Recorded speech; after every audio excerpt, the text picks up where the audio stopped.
আমার ক্লাসে সবাইকে স্বাগত। আশা করি তোমরা সকলে খুব ভালো আছো। আজ আমরা সাধারণ গুণনীয়ক সম্বন্ধে জানব। এর আগে আমরা গুণনীয়ক জেনেছি, আজ আমরা জানব সাধারণ গুণনীয়ক। সাধারণ গুণনীয়ক বের করতে গেলে আমাদের কি করতে হবে? ধরো দুটি সংখ্যা নিই, 2 এবং 4। এই দুটি সংখ্যার গুণনীয়ক আমরা বের করি। 2 এর গুণনীয়ক কি হবে? 2 এর গুণনীয়ক হবে 1 এবং 2, এছাড়া আর কোনো গুণনীয়ক 2 এর নেই। এবার 4 এর গুণনীয়ক কি আছে? 4 এর গুণনীয়ক 1 হবে, 2 হবে আর 4 হবে।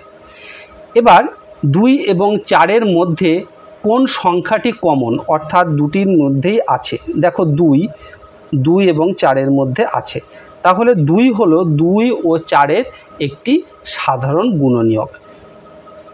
আবার যদি আমরা ধরো 3 নিই এবং 5 নিই, এই দুটি সংখ্যার গুণনীয়ক কি হবে? 3 এর গুণনীয়ক 1 এবং 3, এছাড়া আর কোনো গুণনীয়ক নেই।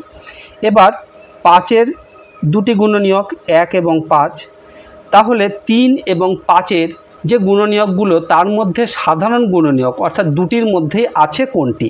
1।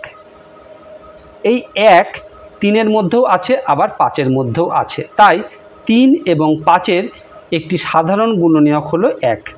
আশা করি সাধারণ গুণনীয়ক কাকে বলে বিষয়টি তোমরা বুঝতে পারলে। ভিডিওটি ভালো লাগলে একটি লাইক করো আর তোমার বন্ধুদের মধ্যে শেয়ার করে দিও, তাহলে তোমার বন্ধুরাও শিখতে পারবে।